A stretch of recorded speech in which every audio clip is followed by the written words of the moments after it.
आप सबको प्रभु यीशु मसीह के मधुर जीवित सामर्थ्य नाम में जय मसीह की। आइए हम वचन में से जाएंगे भजन संहिता की पुस्तक उसका 103 अध्याय पहली, दूसरी और तीसरी आयत पढ़ेंगे, जहाँ पर इस प्रकार लिखा है, हे मेरे मन यहोवा को धन्य कह और जो कुछ मुझ में है वह उसके पवित्र नाम को धन्य कहे। दूसरी आयत, हे मेरे मन यहोवा को धन्य कह और उसके किसी उपकार को ना भूलना। तीसरी आयत, वही तो तेरे सब अधर्म को क्षमा करता और तेरे सब रोगों को चंगा करता है। परमेश्वर अपने इस वचन के पढ़े और सुने जाने पर आशीष देती है। मसीह में मेरे प्रियो, बहुत ही कम समय में, ज़्यादा समय नहीं लूँगी, बहुत ही कम समय में और थोड़े वक्त में मैं आपसे परमेश्वर की कुछ बातें शेयर करना चाहूँगी जो परमेश्वर हमें प्रतिदिन सिखाते हैं। पवित्र शास्त्र में दाऊद राजा अपने मन को शिक्षा देता। ये वही दाऊद राजा है जिसका परमेश्वर ने अभिषेक किया। ये वही दाऊद राजा है जिसके लिए पवित्र शास्त्र कहता है कि उसकी तो लाली झलकती थी, उसका रूप सुंदर था, उसकी तो आंखें सुंदर थी। ये वही दाऊद राजा जिसका परमेश्वर ने अभिषेक किया, अपनी महिमा में उसे इस्तेमाल किया। इतना बड़ा राजा होकर वो अपने मन को वो शिक्षा दे रहा है कि हे मेरे मन, तू यहोवा को धन्य कह और उसके पवित्र नाम को धन्य कह और जो कुछ मुझ में है वह उसके पवित्र नाम को धन्य कह। हालेलुया!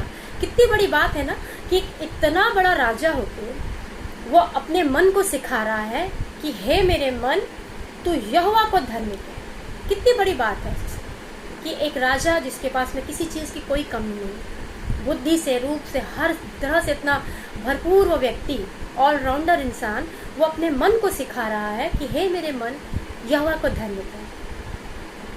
तो एक बात मैं आपसे कहना चाहूँगी, जब इतना बड़ा राजा परमेश्वर को धन्य कह रहा है, अपने मन को शिक्षा दे रहा है कि हे मेरे मन तू यहोवा को धन्य कह, तो आज हम कितने हैं ऐसे हैं जो प्रभु को धन्यवाद देते हैं?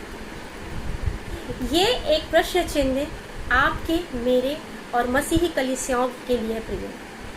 हम जब सुबह उठते हैं अपने तकिया के किनारे में मोबाइल को रखते हैं और जब हम सुबह सोकर उठते तो पहले मोबाइल को खींचकर हम सबसे पहले मोबाइल की स्क्रीन ऑन करके हम क्या देखते हैं?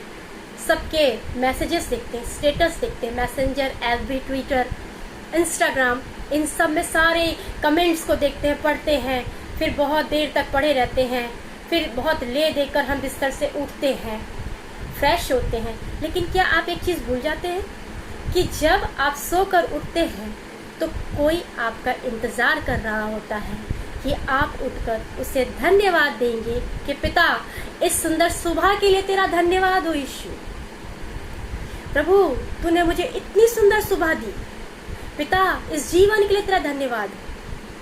आज हम तमाम काम, संसारिक काम, तमाम सारे काम हम ईमानदारी से करते हैं, हर एक चीज़ ईमानदारी से करते हैं, लेकिन हम प्रियो अपने जीवन में प्रभु को धन्यवाद देना भूल जाते हैं।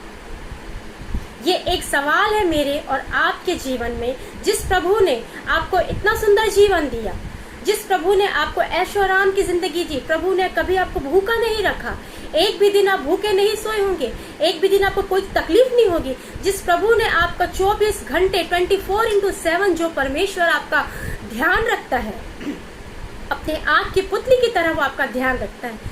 आप दिन में कितने बार उसे धन्यवाद कहते हैं कि हे मेरे पिता, मैं तेरा धन्यवाद करता हूँ या करती हूँ कि तूने मुझे इतना सुंदर जीवन दिया। हे मेरे प्रभु, मैं तेरा धन्यवाद करता हूँ या करती हूँ कि पिता, तूने मुझे मृत्यु के मुख से निकाला। आज जबकि आप और हम जान रहे हैं कि पूरे विश्व में कोरोना वायरस कितने तेज रफ्तार से फैल रहा है, चारों तरफ महामारी, बाइबल की वो सारी बातें, भविष्यवाणियां पूरी हो रही जो प्रभु ने की थी, लेकिन परमेश्वर ने हमको और आपको बचा कर रखा प्रियो।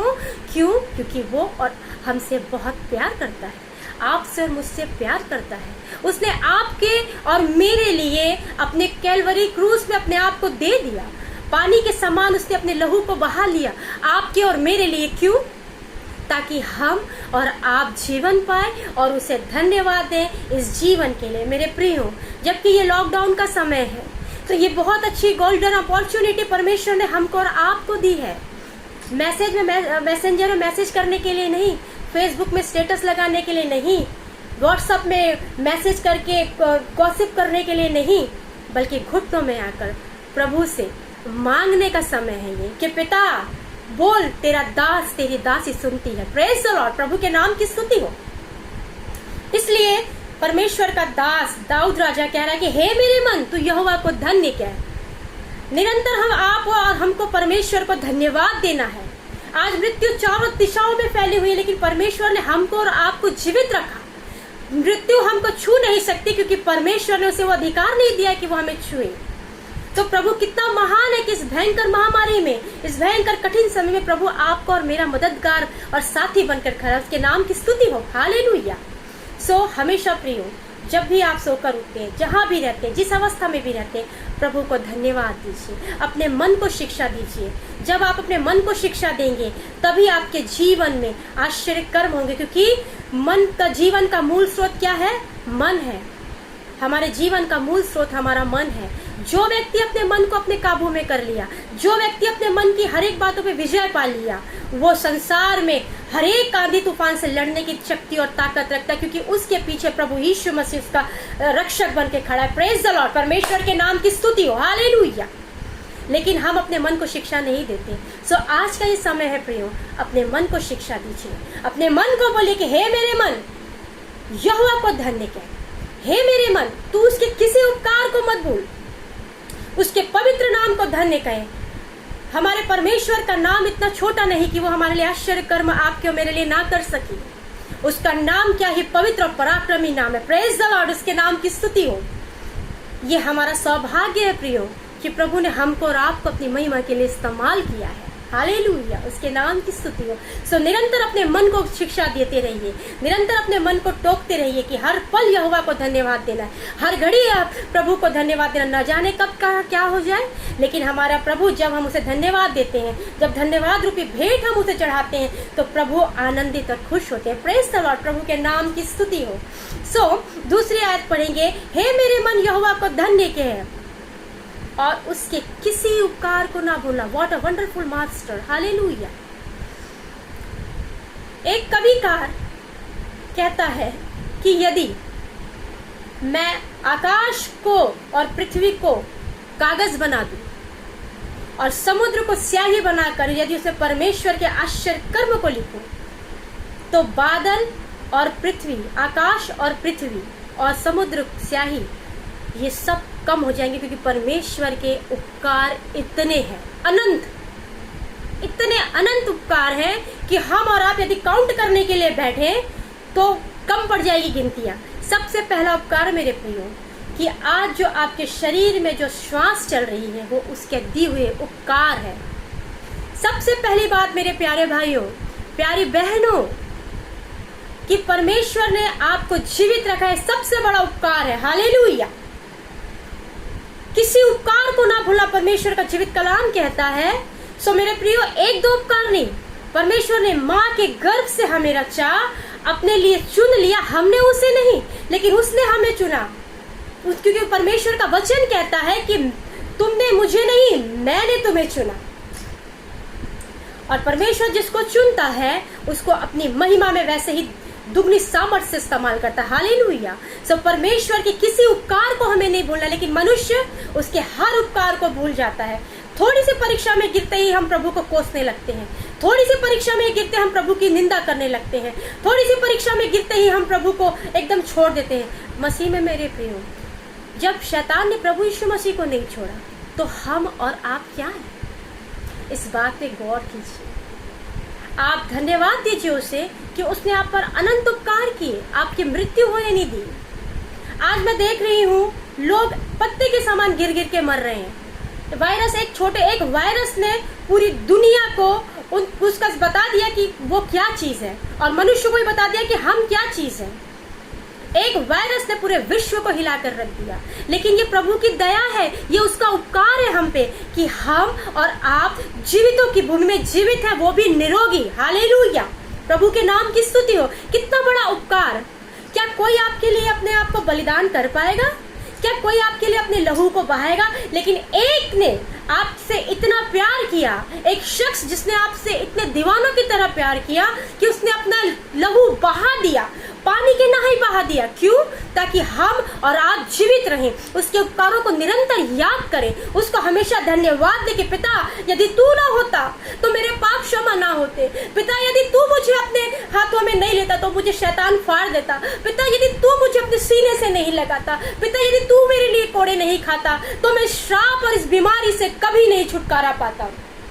जान लीजिए मेरे प्रियो, यदि प्रभु यीशु मसीह आपके लिए अपने आप को नहीं देते, अगर प्रभु यीशु मसीह अपने आप को कैलवरी क्रूस पे नहीं बहाते, लहू उनका नहीं बहाता, यदि वो क्रूस पर नहीं चढ़ते तो आपके और मेरे लिए बलिदान होना नामुमकिन था। हमारे पापों की क्षमा कभी नहीं होती। लेकिन हमारा प्रभु जो एक मेमना बन गया, एक इनोसेंट मेमना कैसा होता है आप सब जानते हैं। भेड़ का बच्चा कैसा होता है, एकदम सुकोमल, एकदम आज्ञाकारी, जहाँ उसका स्वामी उसे बोलता है वहां जाता है। हमारा यीशु मसीह वैसा बन गया है। तो मेरे मसीह में मेरे प्रियो, जितने जवान बच्चे हैं, जितने जवान लड़के लड़कियां हैं, जितनी बेटे बेटियां हैं, आज मेरा आपसे हम्बल रिक्वेस्ट है कि अपने नाम के आगे पास्टर, ब्रो, सिस्टर लगाना बहुत आसान है बेटा, लेकिन उस पर चलना, उस चीज को मेंटेन करना बहुत मुश्किल है। सो प्रभु ने आपको ये तोड़ा दिया, ये वरदान दिया कि आप अपने टैलेंट को, अपनी उस चीजों को समझिए कि प्रभु ने आपको क्या दिया है। हम बड़े शान से लगाते हैं रेवरेंट, पास्टर, ब्रदर, सिस्टर, लेकिन क्या आप इन पोस्ट के लायक हैं? ये एक बात मेरे और आपको सोचने का, क्या मेरा जीवन सिस्टर और पास्टर के लायक है? क्या मैं सचमुच में प्रभु की हुजूरी में वैसी चलती हूँ? हम मनुष्य हैं, हम पापी हैं, हम गिर जाएंगे, हम बार बार गिरते क्योंकि मनुष्य मिट्टी है। लेकिन जो गिर के खड़ा होता है, जो परमेश्वर के उपकारों को धन्यवाद रूपी बलिदान चढ़ाता है कि पिता तूने मुझ पापी पर दया किया, प्रभु उस पर दया करता है, क्योंकि प्रभु ने जगत के तुच्छों और नीचों को चुना है, जो कुछ नहीं है, जो ज्ञानवानों को लज्जित करे।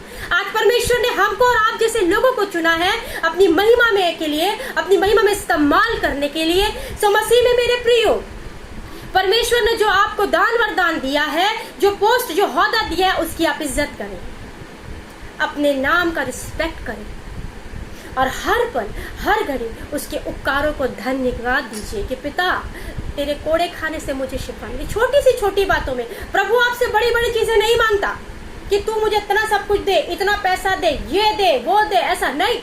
प्रभु सिर्फ आपसे चाहता है आपका प्यारा सा दिल। वो आपके दिल के दरवाजे पे खड़ा खटखटा रहा है और वो पूछता है क्या मैं अंदर आ सकता हूँ? और हम में से कितने लोग उसे बाहर फैला के कहते हैं कि पिता तेरा स्वागत है मेरे जीवन में, तू आ, तू मुझे नया बना। कितने लोग कहते हैं। हम फिल्मी गाने सुनना पसंद करते हैं, फिल्मी डायलॉग सुनना पसंद करते हैं, व्हाट्सएप में घूमना, सारा दिन लगाना पसंद करते हैं, लेकिन प्रभु की संगति करना हमको बोर लगता है, प्रार्थना करना हमको बोर लगता है। ऐसा करके आप अपनी आशीषों को रोकते हैं प्यारे। सो हर पल उसे धन्यवाद दीजिए, उपकारों को उसके हमेशा स्मरण कीजिए, और वही तो तेरे सब अधर्म को क्षमा करता और तेरे सब रोगों को चंगा करता। What a wonderful master, what a wonderful counsellor, what a wonderful Jesus, hallelujah. मनुष्य आपके पापों को क्षमा नहीं करेगा प्रियो, लेकिन प्रभु यीशु मसीह आपको हर पल अपने गले लगा, क्योंकि उसने कहा है 60 के 70 गुना क्षमा करना। 60 के 70 गुने का कोई कैलकुलेशन है क्या? कोई मुझे बताएगा प्लीज। 60 के 70 गुने का कैलकुलेशन नहीं है, इस पूरे वर्ल्ड में नहीं है। प्रभु मैं कितनी बार उसे क्षमा करूं? 60 के 70 गुना। यदि आपने किसी के साथ में बुरा व्यवहार किया है, यदि आपकी वजह से किसी को चोट पहुंची है, तो परमेश्वर का वचन कहता है अपनी भेंट को सीढ़ी पे रख और उसको सूरज अस्त होने से पहले से माफी मांग, तब तेरी भेंट को मैं स्वीकार करूंगा। लेकिन हमारे लिए किसी को माफ करना बहुत कठिन है। हम मन से ऊपर से माफ तो कर देते हैं, कोई बात नहीं बेटा, कोई बात नहीं, लेकिन मन में हमारे लिए मलाल और बैर रहता है। कहीं ना कहीं उसकी वो बातें हमें टीस करती है, कहीं ना कहीं उसकी हम उसको मन से माफ नहीं कर पाते, अच्छे तरीके से माफ नहीं कर पाते। लेकिन हमें यदि हमें सिर्फ परमेश्वर का ही वचन हमें माफ कर सकता है, सिर्फ प्रभु यीशु मसीह हमें माफ कर सकते हैं। मनुष्य हमें कभी माफ नहीं करेगा प्रियो, आपको माफ जरूर कर देगा मनुष्य, लेकिन उसके मन में कहीं ना कहीं आपके लिए बातें रहेंगी। सो वही तो तेरे अधर्म को क्षमा करता है, वही तो तेरे सब रोगों को चंगा करता है। अधर्म और रोग ये दो चीज है। आपके अधर्म मनुष्य आपको हमेशा गिनाता रहेगा। लेकिन प्रभु यीशु मसीह कहता है, आजा बेटा, सब बातें भूल जा। देख, मैंने तेरे अधर्मों को अपनी पीठ के पीछे फेर लिया है, तेरे रोगों को अपनी पीठ के पीछे कर लिया। आपको पता 39 कोड़े प्रभु को लगे और 39 बीमारियां हैं पूरे वर्ल्ड में। 39 क्यों? चाहता तो प्रभु नहीं करता, लेकिन प्रभु ने आपके और मेरे लिए अपने कीमती लहू को बहाया। हमारे पापों को, हमारे गुनाहों को, हमारी खताओं को यदि कोई माफ कर सकता है तो केवल प्रभु यीशु मसीह है। हमें शांति दे सकता है तो प्रभु यीशु मसीह। दुनिया का कोई व्यक्ति आपको शांति, वो प्यार और वो शांति नहीं देगा जो हमारा प्रभु यीशु मसीह हमें देगा। दुनिया का कोई व्यक्ति हमारे लिए आश्चर्य कर्म नहीं करेगा जो आश्चर्य कर्म, जो बातें हमारा प्यारा प्रभु यीशु मसीह करेगा। प्रेज द लॉर्ड, प्रभु के नाम की स्तुति हो। सो प्रियो, आज की जो शाम मुझे जो अगुवाई आई कि मैं भजन संहिता 103 से आपसे बांटूं, तो आज का वचन यही कहता है कि निरंतर अपने मन को शिक्षा दीजिए कि हे मेरे मन, तू उसे धन्यवाद दे, उसके उपकारों को मत भूलिए। वही तो आपके रोगों को चंगा करता है, वो आपके सारे अधर्म को क्षमा करता है। आज हम लोग भाई भाई होके, बहन बहन होके हम माफ तो कर देते हैं, लेकिन उसकी पीठ पीछे बुराई करते हैं। लेकिन हमारा प्रभु जबकि हमको जब गले लगाता है तो वो कभी हमको पुराना जीवन हमको याद नहीं दिलाता, लेकिन शैतान बार बार आपको आपका पुराना जीवन याद दिलाएगा। अरे तू क्या प्रार्थना कर रही, तू तो पापी है, छोड़ दे ये सब, मत कर दुआ प्रार्थना। लेकिन उसके सिर को कुचलते हुए हमको आगे बढ़ना है। हालेलुया, क्योंकि हमारे पास में वो शक्ति और वो सामर्थ प्रभु ने हमें दी है कि हमको उसे कुचलने का अधिकार दिया है। प्रेज द लॉर्ड, प्रभु के नाम की स्तुति हो। व्हाट अ वंडरफुल मास्टर, एक ऐसा खजाना परमेश्वर ने हमको और आपको दिया है कि हम उसको पैरों तले कुचल सकते हैं, क्योंकि हमारा पिता प्रभु यीशु मसीह है। हालेलुया। सो प्रभु आप सबों को आशीष दे। Praise the Lord.